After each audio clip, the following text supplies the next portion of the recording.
Suspense.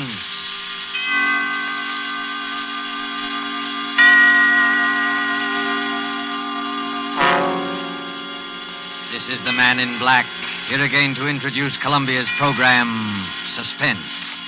Heading our Hollywood cast is a young lady known simply as Margo, whose talent for the art of suspense has been heard before on this series. Tonight, Margo, using the name of Jacqueline Blaine, tells of strange happenings on a Jude ranch, including the hurried and unexplained departure of an important guest.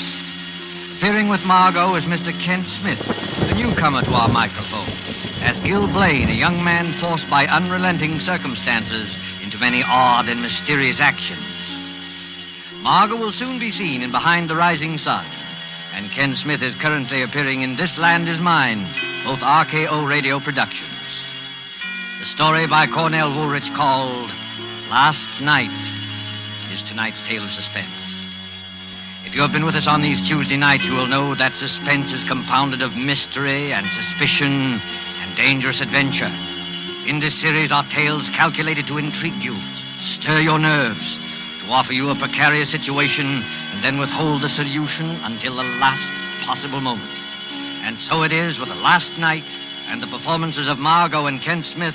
We again hope to keep you in suspense.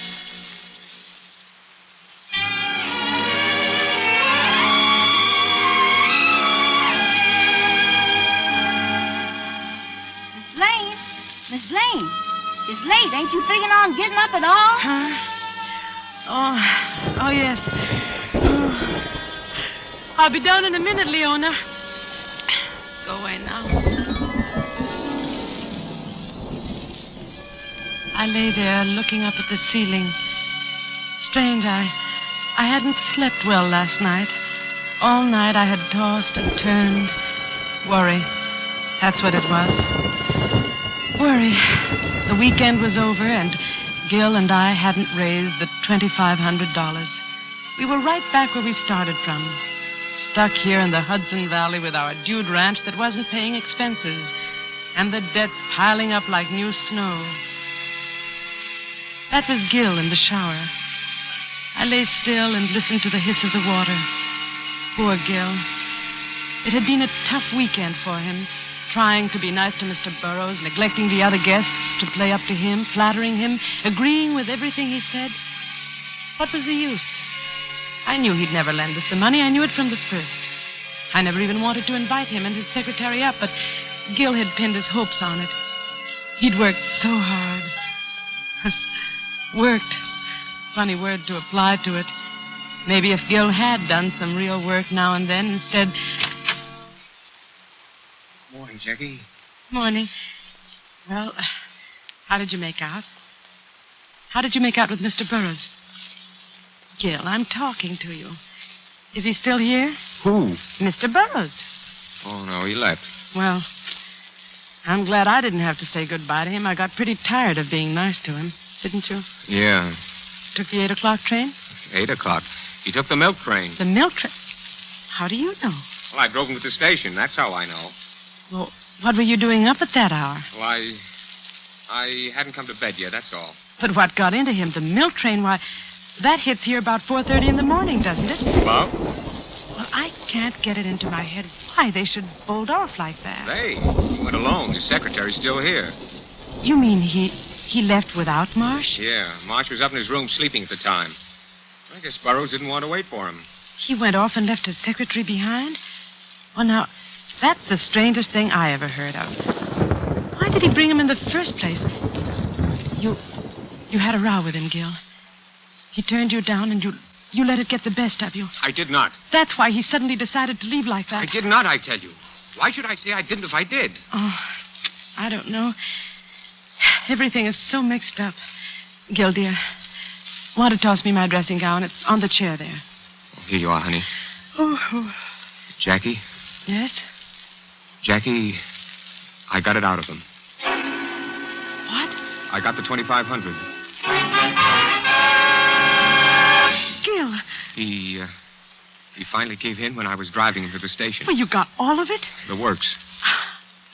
I didn't think he would. I mean, The way he was acting. Yes, I know, but he began to soften up after you'd gone to bed. When I asked him, he came through. But, Gil, you mean he carries that much cash around with him? Well, there it is, isn't it? That's funny. You know, he came to me only yesterday and asked me where he could cash a $25 check. Oh, yes, I know about that. I cashed it for him. But the $2,500. Well, he had that all ready for deposit when he got back to town Monday. Couldn't get it to the bank on time on Friday. Oh. He didn't want to touch it, but when I told him I'd rather have cash than the check, well, he just went the whole way and accommodated me. Well, if there wasn't any friction, why did he leave at such an unearthly hour? I don't know. But, Gil... And I don't care. Oh, look, baby. We got the money. Let's just be thankful. Well, of course I'm thankful. It's just that... Miss Blaine! Miss Blaine! Yes, Leona. Well, just about to give you two up. Miss Rose and Mr. Carmen's almost finished with the breakfast. Ain't you two coming? Yes, in a minute, Leona. Come on, Gil. Let's hurry. It's hard enough to get paying guests without neglecting the ones we have. Well, I done fixed up Mr. Burr's room while I was waiting for you. The Burroughs room, but... You didn't have to bother. He won't be using it anymore. You won't? No, he left. You done left? Why, yes. Leona, what's the matter? And what about all them suits and things you left hanging up in the closet? His clothes left in the closet? What about that, Gil? Well, he left in an awful hurry, that's all. Oh, leave me alone. Don't let's talk about it. All right. But somehow, I feel that something very strange happened last night.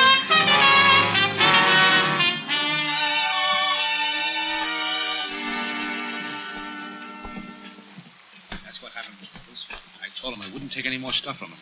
Next time he tries it, it'll be too bad. For him. Here comes Gil and Jackie. Yeah. Have some more eggs, Carmen? Well, Oh, hello, Gil. Oh, hello, Jackie. Gil.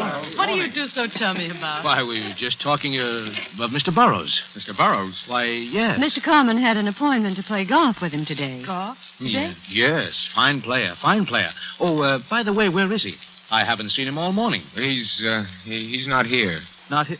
Well, what do you mean? He's left. He left? Yes, can't a guy leave if he wants to? Sure, Well, for one, I'm glad. He was an old goat. He's mad because he made a pass at her. Well, you didn't like him too well either, Carmen.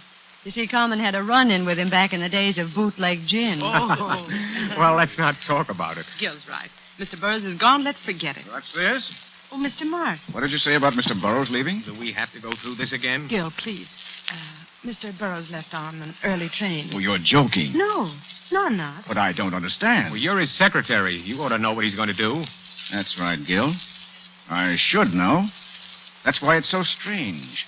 He told me we definitely were going to stay until this afternoon. Well, he changed his mind. Blaine, Frank. Oh, yes, and she's here. Just a minute. Miss Blaine. Miss Blaine, telephone. Coming.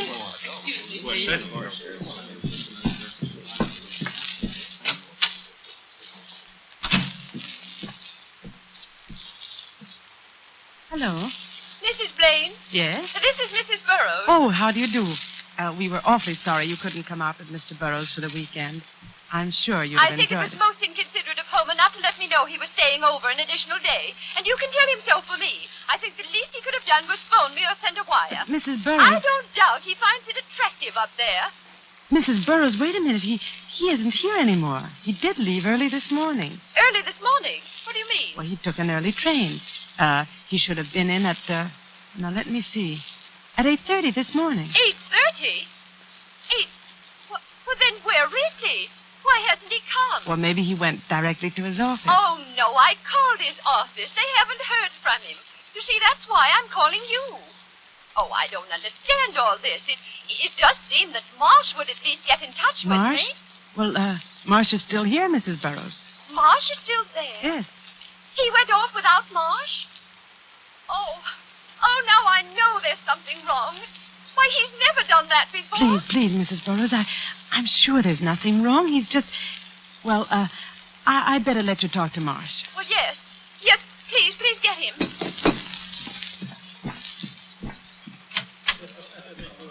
Mr. Marsh. Mr. Marsh, Mrs. Burroughs is on the phone. She wants to talk to you. Better take the extension in the front room. All right. She's very upset. We have to calm her. Hello, Mrs. Burroughs. Marsh is coming. Oh, something's wrong. I know it. Hello, Mrs. Burroughs. Oh, Marsh, is that you? Yes? Marsh, did you know Mr. Burroughs was going to leave? No, he didn't say anything to me. Well, Mrs. Blaine says he's left. Should have been here, and he isn't. Well, I don't... He probably was just delayed. Oh, no. Something's happened. Charles, Marsh, he had that important package in his inside pocket. He did? Yes. Oh, I don't know what to do. Shall I call the police? The police? Well, that's not necessary. Mrs. Blaine's right. Let me take care of it. I'll wait a few hours, and if he hasn't shown up by then... All right. Do what you think best. Hello? Hello? She hung up, Mrs. Blaine. Important package. The $2,500. The $2,500 Gil got. Oh, Gil.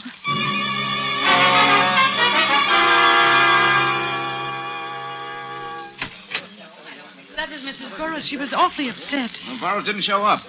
She wants me to call the police. The police? Oh, now, wait a minute. You don't have to call the police. Well, why shouldn't I call the police?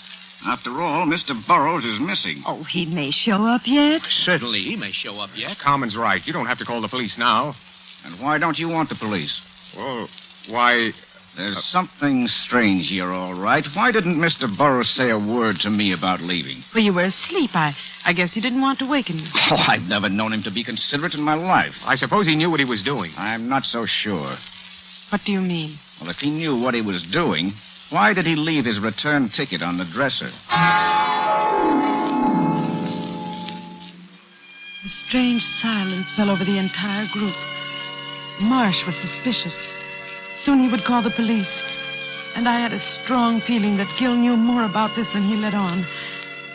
After breakfast, the group broke up, and I stayed to help Leona clear the table, and I saw Gil and Carmen walk out on the porch together. Cigarette, Gil? Yeah, thanks. Here.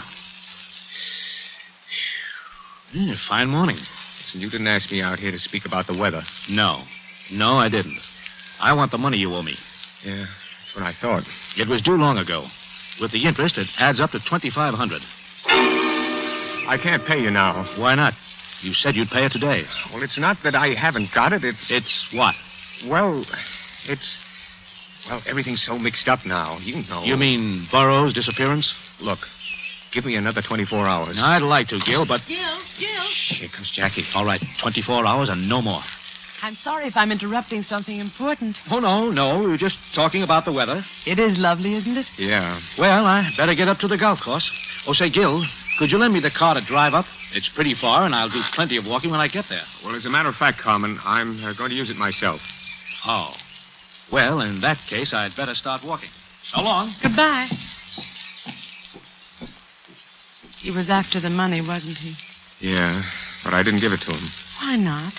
Mr. Burroughs gave it to you, and we do owe it to Carmen. Can't you leave me alone for a minute? Say, you two, why the frown? Hello, Miss Robles. I don't want to interrupt a private fight, so I'll state my business quickly. How about lending me the car, Gil? I want to drive I'm sorry, Miss Robles, but I need it. I'm driving into town, and right now.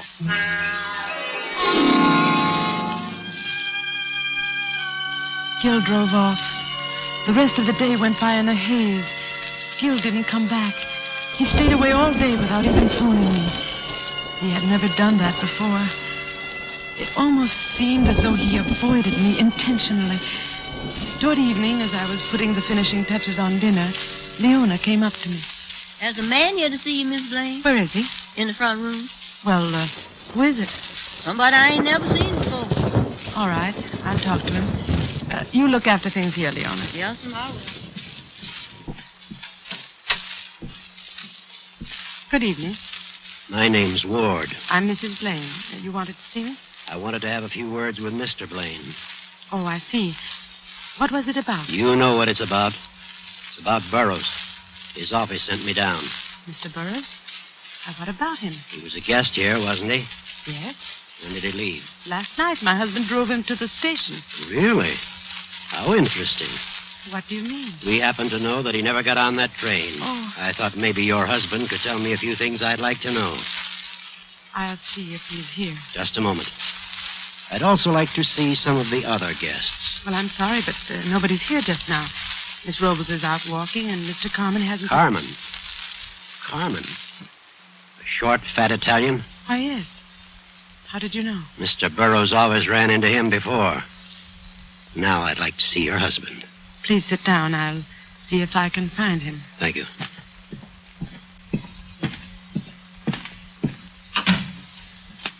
Leona, Yes, Miss Blaine? has Mr. Gill come back yet? Oh, no, ma'am. I ain't seen him since he drove off this morning. I see. Well, tell the gentleman to wait. I'm going out on the veranda.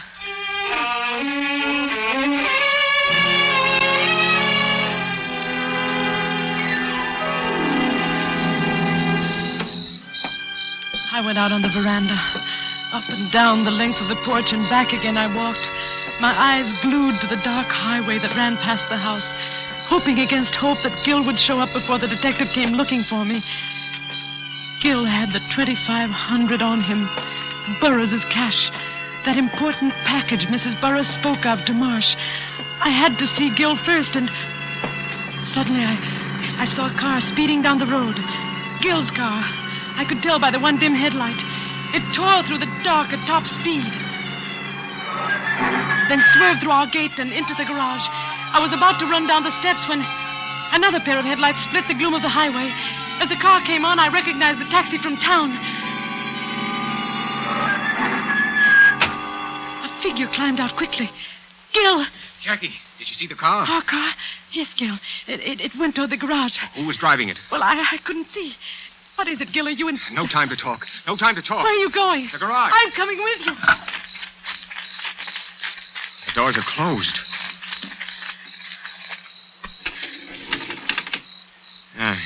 There. Nobody here. Anyone in the car? No. Whoever it was, beat it. Oh. I'd like to know who it was. Gill, I don't understand what this is all about. Well, frankly, I don't either. I was parked in front of the store in town. I came out and saw somebody hop in my car and drive off like mad. Well, that's odd. I don't know what he was after, but I don't think he got it. I chased the car all the way here in the taxi. I saw it coming down the road. I thought it was you. Well, let's go back to the house.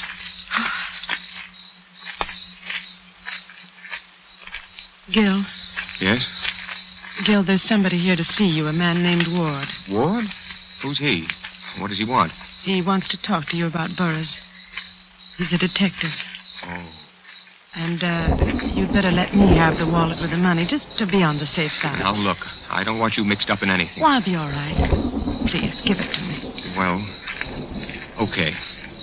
Now you'll have to go in and talk to him. Yeah, I suppose so. I went up to my room and lay there in the dark, trying to distinguish the murmur of voices from below. But all I could hear was a blur of sound. I got the 25,000. Something's happened. The next time it'll be too bad for him. He made a pass at me. He left in a hurry. Let me alone. Why don't you want the police? Why don't you want the police? Why don't you want the police?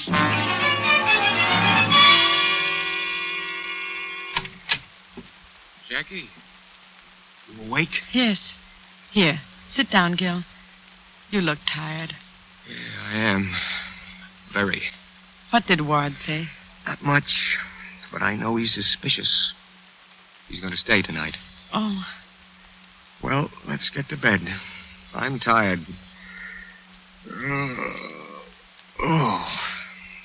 Oh, by the way, did you see the key to the rumble seat? the key to the rumble seat? Oh, no. Must have lost it. Good night. Gil, you've never told me. You've never told me one way or the other.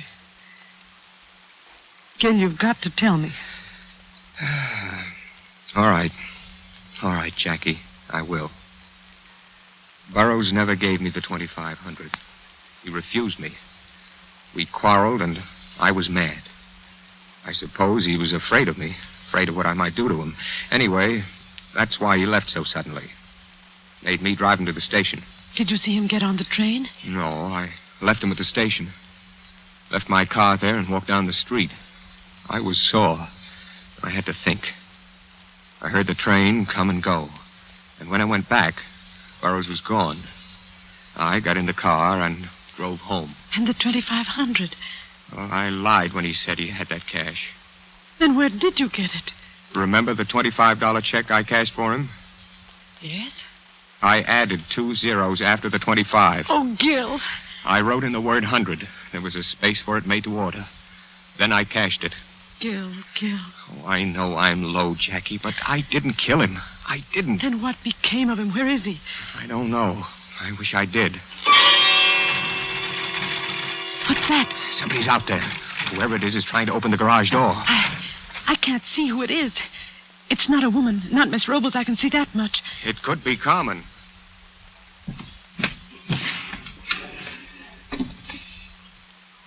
What are you doing in that drawer? Just getting this gun. Now, quiet. No, Gil. Give me that gun. You can't shoot anybody in the dark like that. Please, Jackie. I'm going to turn on the lights. Don't, Jackie. Yes, Gil. No, he's running away. Gone. Who was it? I couldn't see. Could you? No, Gil. Well, now it just means waiting until the next time.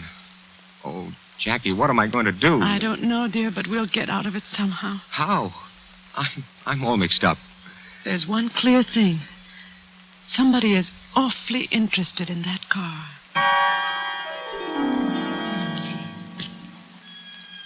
I lay awake until the sun was up. Then a shallow, feverish sleep came. And when I awoke, it was almost evening. Gil's bed was empty. There were the indistinct sounds of life in the house below. I rose, and as my mind cleared, my words of the night before broke through the edges of my consciousness. There's one clear thing. Somebody is awfully interested in that car. I dressed slowly. A tantalizing thought hovered just beyond my grasp. The car. What was there about the car? I slowly walked down the hallway, my eyes half closed, thinking. I had to talk to Gil. Leona? Yes, sir? Where's Mr. Gill? Well, he done went to town with Mr. Ward. He went with Ward? Yes, and right after breakfast. Mr. Carmen gave him a lift down and... Carmen? Yes, but Mr. Gill, he done left you this note. Oh, let me see it. Jackie, I've gone downtown with Ward. I'm going to tell him about the check. That whatever happens will have to happen. No, Gil. No, Gil, no. Miss Jacqueline. Leon, I've got to stop him. I'm going to drive to town.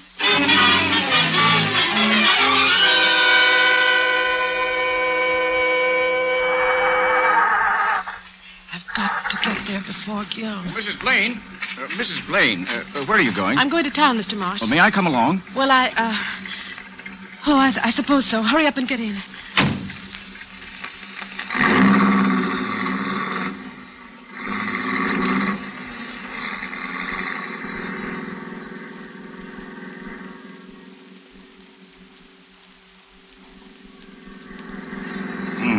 Getting dark. Yes. I hope you don't mind me driving so fast. I'm in a terrible hurry. No. Pull down the next side road. What? I said pull down the next side road. A gun. Yes, a gun. Now do as I say. There's something in this car I want. I won't. I must get to Gil. Let go of that wheel. Let go of that wheel. I said there's something here I want. There's a car coming. Let go. Look out! Ah! Ah! I tried to move. Miraculously, we were alive. The other car had careened beyond us up the road. I saw that the side was smashed in. Then I heard Marsh's voice. I ought to kill you for this. That was a police car. Keep your mouth shut. Here he comes now.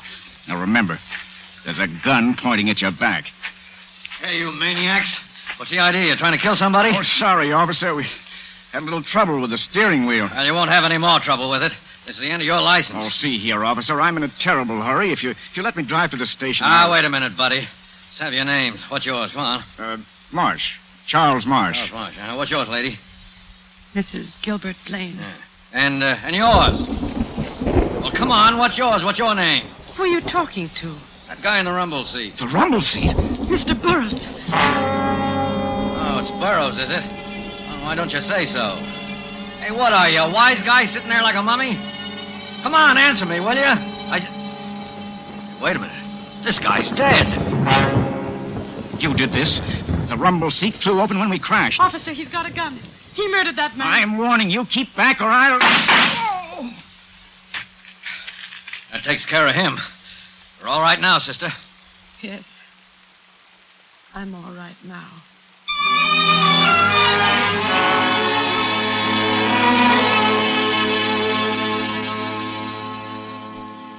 Well, that job's finished. Nothing left for me to do but go back to town. So it was Marsh after all. Yeah. I don't understand why. He was contemplating a change from secretary to husband. Naturally, with Mr. Burroughs dead, Mrs. Burroughs would inherit all the money. I see. Marsh followed Gil and Mr. Burroughs that night to the station. When Gil was gone, he killed Burroughs, stuffing him into the rumble seat, locked it, and kept the key. Well, the thing I don't understand is why Marsh kept fiddling with the car. What was it that he wanted? Seems to me he was in the clear if he left well enough alone. Uh-huh. That's what tripped him up. Remember when he talked to Mrs. Burroughs on the phone? They said something about an important package. Well, yes. I assumed it to be the 2,500 Gil told me about. But of course it wasn't. It was a package of letters that Mr. Burroughs had gotten hold of. I get it. Those letters were written by Marsh to Mrs. Burroughs. Right. And they would incriminate him. He found out about them after the murder. Right again. Oh. He had to get them to make it perfect. Well, I guess I'll shove off. So long, and thanks. Oh, by the way, you may want to deposit, say $2,500 to Mr. Burroughs' account. Yeah, I see what you mean. Thanks. Goodbye. Bye. Jackie, Yes. our debts, there's still $2,500 that have to come from somewhere. Mm-hmm. We went a long way around to get right back where we started from. We come through all that trouble and end up broke. Yes, darling. That's the way it ends.